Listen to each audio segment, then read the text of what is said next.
श्रोताहरू नमस्ते। तपाईहरुलाई यो उपाय ल्याब पोडकास्टमा हार्दिक स्वागत गर्दछु। म कमल ढकाल क्यालिफोर्नियाबाट। सदा चाहिँ यहाँ व्यक्त विचारहरू मेरा आफ्ना निजी विचारहरू हुन्। मैले काम गर्ने संस्थाको प्रतिनिधित्व गर्दैनन्। यति भन्दै मलाई केही श्रोताहरूले विगत केही समयदेखि यसको परीक्षण गरिदिनुस्, यसका बारेमा भन्नुस् भनेर उहाँहरूले सब्जेक्ट म्याटर दिनुभएको छ र कतिपयले यो बेसारमा पनि कसरी चाहिँ टेस्ट गर्ने भन्ने कुरा, बेसारमा प्युरिटी छ कि छैन, किनकि बेसारमा पनि यो लिड क्रोमेट भन्ने एकदम घातक मिसावट यिनीहरूले राख्छन्। लेड, एलइडी लिड अथवा जसरी प्रनाउन्स गर्नुहुन्छ, त्यो स्वास्थ्यका लागि हेभी मेटल अन्तर्गत पर्ने भएकाले यो चाहिँ एकदमै डेट्रिमेन्टल हुन्छ। र मैले पहिला काँसका भाँडाहरूमा प्रयोग गर्छ भन्थे, कतिपयले बेसारमा, र बेसारमा लिड क्रोमेट पनि राख्न सक्छन्। मेटनिल एलो भन्ने चाहिँ एउटा मेटनिल एलो भन्ने एउटा डाई पाइन्छ। त्यो डाई अहिले प्रमुख रूपमा र चक पाउडर दुई मेनली लिड क्रोमेट यिनीहरूले अहिले प्रयोग गर्न छोडे, किनकि अहिले अस्ति भर्खर मैले तपाईँलाई देखाइदिएको थिएँ एफडिएले चाहिँ यो विभिन्न इन्डियन पसलहरूमा रेड हानेर ती परीक्षण गर्दा बेसारमा पनि तिनीहरूले चाहिँ लिड क्रोमेट पाएको भनेर चाहिँ देखाएका छन्। मैले अगाडिको एपिसोडमा पनि राखिदिएको छु। त्यो बेला मैले तिनीहरूको रिजल्ट राखेको थिएँ। अब घरमै कसरी नापेर हेर्नु त विभिन्न कारण छन्। अब घरमा एकदमै एक्सपेन्सिभ एचपिएलसी जस्तो लिक्विड क्रिस्टल एनालाइसिस जस्तो चाहिँ हामीले गर्न सकिँदैन। एक्सआरटी, एफटिआइआर एकदमै कम्प्लेक्स साइन्टिफिक मेथडहरू छन्। कति छ, कति मात्रामा छ भनेर थाहा पाउनलाई। तर हामी जस्तो सामान्यले कमसेकम बेसिक लेभलमा के चिज छ छैन, कतिको शुद्ध छ भनेर घरमा colour, smell test, solubility test भन्ने हुन्छ। कलरबाट पनि बेसार कतिको राम्रो छ भन्ने थाहा हुन्छ। र सबभन्दा राम्रो कुरो सोल्युबिलिटी टेस्ट, पानीमा कतिको घुलनशील छ। र तपाईँलाई सुन्दा अचम्म लाग्दा वास्तवमा बेसार पानीमा घुल्दैन। त्यसो भए किन तरकारी पहेँलो देखिन्छ भन्नु होला। यो जसरी दूध सेतो देखिन्छ त्यसरी तरकारी पहेँलो देखिन्छ। दूध सेतो देखिने त्यहाँ सेतो कुनै क्रिम हुँदैन, कलर हुँदैन। कहाँबाट आउँछ भन्दा त्यो सेतो भन्ने दुधमा 80% पानी हुन्छ। 10-12% त्यो केसिन भन्ने एउटा प्रोटिन पाइन्छ। त्यो सानो पार्टिकल चाहिँ त्यो कस्तो भने त्यो कनिका जस्तो एकदमै त्यो फुलहरूमा हुन्छ नि कहिलेकाहीँ, त्यो फुलको पोलन ग्रेन हातमा टाँसियो भने सानो कण हुन्छ नि, देख्दा पिठो जस्तो तर फाइन पिठो जस्तो होइन, क्या आटो जस्तो हाम्रो भाषामा भन्दाखेरि त्यस्तो सानो कणहरू हुन्छ। त्यसलाई पिगमेन्ट भन्छ।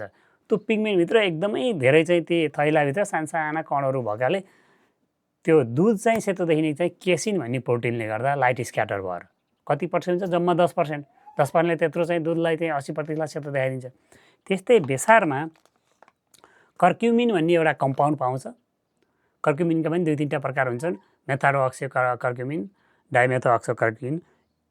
यो जम्मा कति पाइन्छ, 2 देखि 8% यसले गर्दा सम्पूर्ण यो बेसार, होल बेसार चाहिँ पाउडर कस्तो देखिन्छ, पहेँलो देखिन्छ। अब त्यस्तो तपाईँलाई अझै पनि विश्वास लाग्दैन भने यसमा हेरौँ। यो एउटा 2 किसिमको स्याम्पल ल्याएको छु। एउटा अफ ब्रान्ड, यो इन्डियन ब्रान्ड हो, जेनरल उसबाट किनेको, र यो चाहिँ अर्ग्यानिक छ। यहाँ लेखेको छ युएसडिए भेरिफाइड अर्ग्यानिक भनेर यहाँ लोगो छ नि, यो युएसडिए यो लोगो चाहिँ युएसडिए अर्ग्यानिक भेरिफाइड हो, यो अर्ग्यानिक टर्मरिक पाउडर हो। र अर्को कुरो, तपाईँले अब धेरै प्रायः जसो अलिकति तपाईँ हेल्थ कन्सियस हुनुहुन्छ भने हरेक कुराहरू बाहिर हुनुहुन्छ, नेपालमा के छ थाहा छैन, कमसेकम त्यसमा इन्ग्रिडियन्ट्स के हुन्छन्, त्यसमा न्युट्रिसन फ्याट कति छ भनेर लेखिएको हुन्छ। हरेक चिजमा, खानेकुराहरूमा यस्तो यहाँ लेखिएको हुन्छ। तपाईँले यहाँ हेर्नुभयो भने यसमा के देखिएको छ, न्युट्रिसन फ्याट क्यालोरिज 25 ग्राम। अब हेर्नुहोस् त, 7 ग्राम, यो 7 ग्राम चाहिँ एक चिया चम्चा, एक चम्चा चाहिँ बेसारमा 25 क्यालोरी भनेको त धेरै हो नि। तपाईँको एउटा होल कोको बटरमा 140 क्यालोरी हुन्छ। त्यो चाहिँ लगभग 250 ml 250 ग्रामको हुन्छ भने यहाँ 7 ग्राममा चाहिँ 7 ग्राममा चाहिँ 25 क्यालोरी छ भनेपछि त हेभी क्यालोरी डाइट छ वास्तवमा। यो क्यालोरी कहाँबाट आयो? बेसारमा क्यालोरी चाहिँ भनेपछि अर्थ बेसारमा धेरै मात्रामा 70% मात्रामा 80% मात्रामा कार्बोहाइड्रेट हुन्छ। हो, हामीले खाने गहुँ, मकै, चामलबाट जे कार्बोहाइड्रेट हुन्छ बेसारमा पनि त्यो चाहिँ कति हुने भयो, 80-90%। तर यसमा 2-8% कर्क्युमिन हुन्छ। कर्क्युमिन एकदमै हेल्थका लागि साह्रै राम्रो, एन्टी इन्फ्लामेटरी, एन्टिबायोटिक। र यो धेरै रिसर्चले, अहिले म तपाईँलाई रिसर्च देखाउनुहुन्छ जो चाहिँ अलिकति हतारका श्रोताहरू हुन्छ, तैँले भिडियो लामो बनाएछ भन्नुहुन्छ, जसलाई इन्फर्मेसन चाहिएको छ उहाँहरूका लागि मैले पहिला यो एउटा टेस्ट गरेर देखाइदिन्छु। अरू जो ज्ञान खोज्नुभएको छ, इन्फर्मेसन बढाउन भन्दा पनि आफूलाई ज्ञान खोज्नुभएको छ, ज्ञान र इन्फर्मेसन, सूचना र चाहिँ नलेजमा फरक छ है कुरा। Information is not same as knowledge. उहाँहरूका लागि मैले अब यो परीक्षण गरेर देखाइसके पछाडि कुन अनुसन्धानले बेसारका बारेमा के भनेको छ, कहाँको फाइदा हुन्छ, र यो यसका अरू धेरै कुराहरू छलफल गर्नेछौँ। पहिलो कुरो, अब मैले यहाँ धेरै कुरा के छ, मसित यहाँ हाइड्रोक्लोरिक एसिड छ। यसले चाहिँ लिड क्रोमेट हालेको छ कि छैन भनेर टेस्ट गर्न सकिन्छ। र नम्बर 2 यहाँ मेरो खाली चाहिँ टेस्ट ट्युबहरू छ। यसमा चाहिँ मैले के गर्छु, पहिला पानी राख्छु र पानीमा बिस्तारै बेसार राख्छु। अब यो पानीमा अब मसित त्यो पाइपेट त छ, तर म अहिले हातैले गर्छु किनकि यो बेसिकका लागि यहाँ सामान्य रूपमा मेरो यो टेबल ल्याब हो, फेन्सी ल्याब पनि होइन। तैपनि विज्ञानका कुराहरू अब मैले समय अनुसार तपाईँहरूलाई पस्किँदै जानेछु आफूले जानेसम्मका। यो दुईटैमा मैले के राखेँ, पानी राखेँ। अब यो पानीमा चाहिँ के भनिसकेँ मैले, बेसार सोलुबल हुँदैन। किन हुँदैन? कार्बोहाइड्रेट, ग्लुकोज चाहिँ हुन्छ, जस्तै चिनी ग्लुकोज पानीमा घुल्छ र सर्लक्क देखिँदैन। तर चाहिँ गहुँको चामलको पिठो पानीमा हाल्नु भने त्यो पनि धेरै घुल्दैन, तल थिग्रिएर बस्छ। त्यो बिग कम्प्लेक्स कार्बोहाइड्रेट हो। अब यसमा मैले के गर्छु भने यो दायाँपट्टिको यसमा मैले चाहिँ अशुद्ध अथवा चाहिँ इम्प्योर हुन सक्ने चाहिँ बेसार, यसमा चाहिँ अर्ग्यानिक बेसार राख्छु। अब दुईटा मध्ये कुन चाहिँ अर्ग्यानिक, कुन चाहिँ राम्रो छ, कुन ब्रान्ड छ हेरिहालौँ। पहिलो कुरो, यो दुईटैको मैले यहाँ तपाईँलाई कलर पनि देखाउँछु। यहाँ एउटा हाम्रो ओरिजिनल भाँडामा कलर छ। मैले नेपाल एकजना हाम्रो रामजी चौलागाई सर हुनुहुन्छ हाम्रो यहाँ हाम्रो समाजमा, एकदमै यस्ता जडीबुटीको बारेमा धेरै ज्ञान भएको। उहाँसित मैले चाहिँ प्योर गाउँको बेसार ल्याइदिनु भनेको थिएँ। उहाँको यो कलर र तपाईँले यो कलर हेर्नुभयो भने यहीँ थाहा हुन्छ, यो एउटा एकदमै व्हाइट छ, अर्को एउटा डार्क रेड छ। साँच्चै नि राम्रो प्राकृतिक कलर, एकदमै चम्किलो, एकदमै ब्राइट त्यस्तो देखिँदैन कि डार्क ग्रे जस्तो। तपाईँको एकदमै ब्राइट येलो छैन नि, यो डार्क अरेन्ज छ। यहाँ हेऱ्यो भने यो चाहिँ के छ, एकदमै ब्राइट येलो बनाएको छ। मान्छेले देख्ने बित्तिकै हो पहेँलो बेसार भनेर किन्छ। अब यहीँबाट थाहा हुन्छ कि यसमा डाई प्रयोग गरेको छ भन्ने कुरो। डाईको चाहिँ कलर चम्किलो ब्राइट हुन्छ होइन। अब यसमा मैले थोरै राख्छु किनकि मसित पानी थोरै छ। यहाँ फेरि जतासुकै तपाईँसित ठुलो गिलासको भाँडा छ भने 1 चम्चा प्रयोग गर्दा हुन्छ। अब यो चाहिँ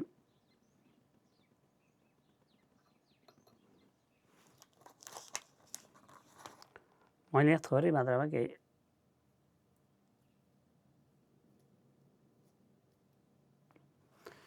यो हाम्रो इम्प्योर भयो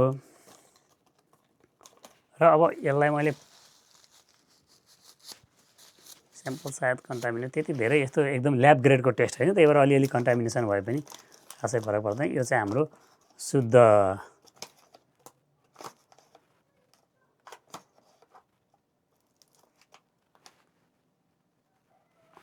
अब यो शुद्धको चाहिँ यो अर्ग्यानिक भनेर जुन मैले किनेको छु ब्रान्ड तपाईँलाई देखाइदिइसकेँ। त्यो अर्ग्यानिकको चाहिँ कलर हेर्नुभयो भने यो पनि के छ, डार्क चाहिँ यसको र यसको कलर उस्तै छ। यो अब नेपालको भयो, यो चाहिँ यहीँको भयो। कलर हेर्नु चाहिँ मोरलेस सेम छ। भनेपछि अलिकति प्योर छ भने यहीँबाट पनि थाहा हुन्छ। यसको देख्दै नम्बर टेस्ट चाहिँ के भयो, कलरबाट डार्क रेड छैन। र अब यसलाई मैले यहाँ राखेँ।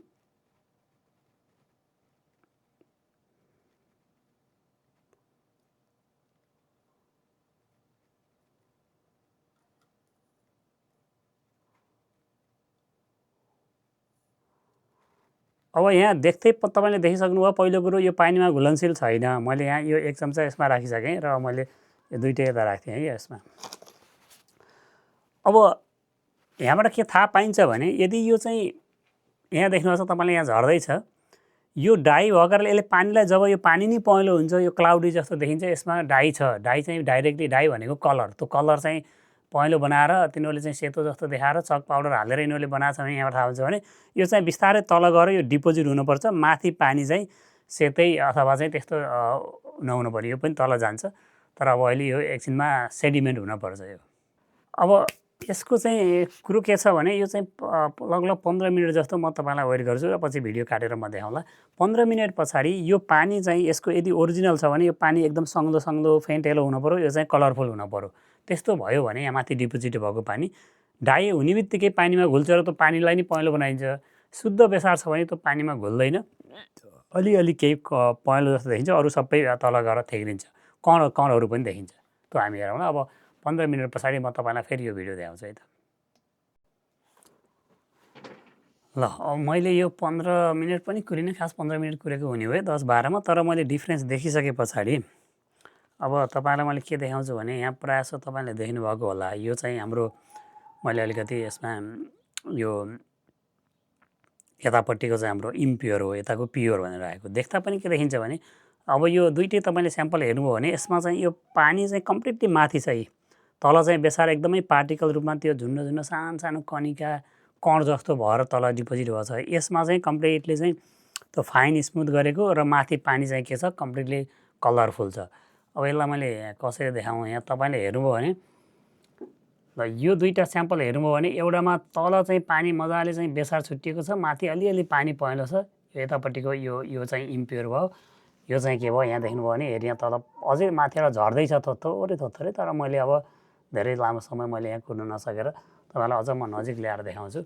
क्यामेराको नजिक देख्नुभयो भने अब यो स्याम्पलमा तपाईँले हेर्नुभयो भने यो यतातिरको कम्प्लिटली माथि चाहिँ पुरै पहेँलो छ, तल गएर अलिकति सेतो चाहिँ जम्मा भएको छ। अब यो चाहिँ क्याल्सियम चक पनि हुनसक्छ, डाई यिनीहरू थोरै हालेका छन्, यहीँबाट थाहा भयो। यसमा हेर्नु भने तपाईँले यसमा अलिअलि झर्दैछ तल, तर कम्प्लिटली माथि चाहिँ पानी के छ सेतो छ, कम्प्लिटली सेपरेट छ। भनेपछि यो सामान्य परीक्षणबाट हामीले के थाहा पाउँछ भने कुन, अब मैले सधैँ परीक्षण गर्ने कुरो त भने कमसेकम यो ब्रान्डको रहेछ भने अब हामीले यस्ता घातक चिजहरू यिनीहरूले हालेर हामीलाई पैसाका लागि त के भन्ने रे, अर्काको ज्यानै खानका लागि यिनीहरूले यस्तो बेचिरहेछन्। अब हुन पनि अब कति ठाउँमा संसारभरि बेसार पुऱ्याएको छ इन्डियाले, अब कति त्यहाँ ला होला र त्यो इन्डियाभरि नेपाल जत्रो त देशैमा लाउन पर्ने जस्तो देखिन्छ यसो हेर्दा त। तर हामीले धेरै प्रयोग पनि गर्न पर्दैन, अर्ग्यानिक अथवा राम्रो क्वालिटीको थोरै प्रयोग गऱ्यो भने हामी त धेरै ल्याउने, धेरै प्रयोग गर्नेमा छौँ खानाका लागि। अब अर्को कुरो के छ भने मसित यहाँ टेस्ट ट्युब छ, माथिको चाहिँ यो जुन सुपरनेटेन्ट भनिन्छ हामीले प्रायः जसो विज्ञानमा, अथवा रको चाहिँ यो सोलुसनलाई म चाहिँ निकाल्छु र यो हाइड्रोक्लोरिक एसिड चाहिँ कलरमा चाहिँ यो यदि चाहिँ लिड क्रोमेट राखेको छ भने यो कलर चेन्ज हुनुपर्छ है। मैले परीक्षण गरेर हेरेँ होइन, अब रहन्छ हेरौँला। तर पहिलो कुरै के थाहा भयो भने यता डाई छ, अब मेटानिल एलो हो कि लिड क्रोमेट हो भने अहिले छुट्याउँला। तर प्रायः जसो यिनीहरूले चाहिँ आजले चाहिँ अब लिड चाहिँ अलिक घातक भयो, अब यता अमेरिका सरकारले पनि थाहा पाइसक्यो, अब कारवाही गर्ला भन्ने पनि थाहा भइसक्यो अहिले, किनकि 1-2 वर्ष भयो यो बेसारमा लिड हुन्छ भन्ने कुरो पनि आइसकेको। तर 100% क्लियरली यहाँ के छ भने अब यहाँ एडुल्ट्रेट त छ दुईवटा ब्रान्डको, मैले आफैले बनाएको ब्रान्ड पनि होइन, त्यही भएर यो नेपालको पनि अफ ब्रान्ड किन बेचिने भने यसमा लेभल छैन, केही छैन, अब केही होला, अब किन हामी फेरि लेभलमा नि विश्वास मान्न पर्यो। अब हामी चाहिँ के गर्छौँ, मैले गर्छु के भने यसलाई यता फालेर यो चाहिँ पहेँलो छ पहिलाको भन्दा, देख्नुमा चाहिँ कलरफुल छ, यहीँ सिसामा देखियो छ।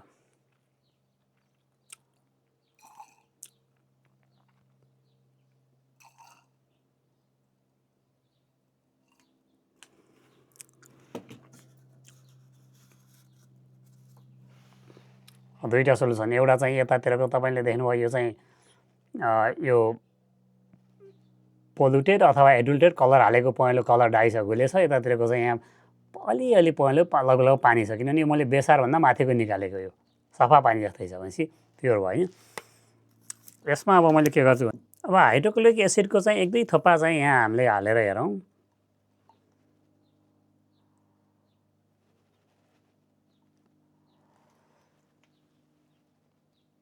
खासै केही फरक परेन यसमा।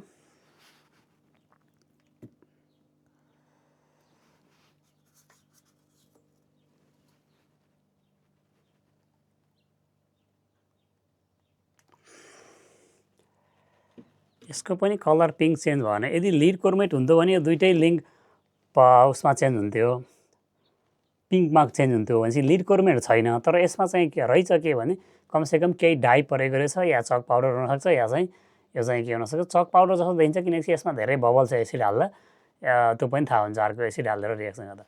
यो सामान्य रूपमा अब मैले तपाईँलाई देखाउन खोजेको के हो भने पानीबाटै हेरेर थाहा पाउँदा थाहा भयो यो दुईवटा बेसारमा चाहिँ मैले अब पानी सामान्य हेर्दा कलरफुल पानी हुन्छ भने त्यसमा चाहिँ केही न केही डाई कलर मिसाएको छ। ती डाई हार्मफुल पनि हुन सक्छन् स्वास्थ्यका लागि, किनकि बेसार पानीमा घुल्दैन, सजिलैसँग घुल्दैन, फिटेर अलिअलि तपाईँले चाहिँ त्यो कलर दिन्छ। त्यो गर्दा पनि तपाईँले थिग्रिन दिनुभयो भने 1-2 घन्टामा त्यो फेरि चाहिँ तल गएर थिग्रिन्छ।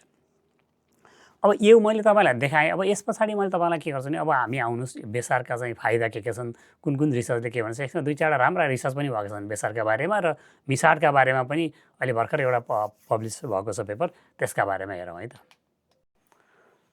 र अब हामी चाहिँ के छलफल गर्छौँ भने यो टर्मेरिकको आज तपाईँहरूलाई मैले चाहिँ एक्सपेरिमेन्ट गरेर पनि सामान्य एक्सपेरिमेन्ट गरेर देखाएँ, तर यो साँच्चै हामीलाई कतिपय कुराहरू होक्स जस्तो मान्ने पनि छ कतिपय पहिला अवस्थामा यो बेसारको चाहिँ कतिको औषधि छ हुन्छ हुँदैन भनेर हाम्रो घर परिवारले अथवा हाम्रो गाउँ समाजले त हामीले मान्दै आएका थियौँ। तर पछाडि आजभोलि धेरै ल्याबहरूमा टेस्ट गरेर म तपाईँलाई एउटा स्क्रिन सेयर गर्छु जोन हप्किन्सको। जोन हप्किन्स अमेरिकाको one of the prestigious medical centre हो होइन। किन अन्त पछाडि व्यापक रूपमा चाहिँ यो बङ्गलादेशमा एउटा ठुलो रोग देखियो लिभरमा।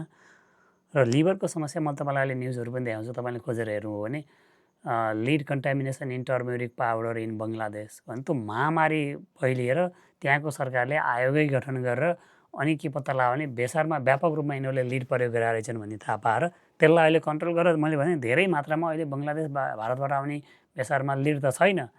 लिड हाल्न नदिएपछि अब के गर्न थाल्यो यिनीहरूले अर्का अरू चिजहरू हाल्दैछन्। हाल्न त केही न केही हाल्छन् यिनीहरूले। अब सबैलाई संसारभरि पुग्ने बेसार यिनीहरूले कहाँ उत्पादन गर्नु। अब यहाँ हेरौँ मैले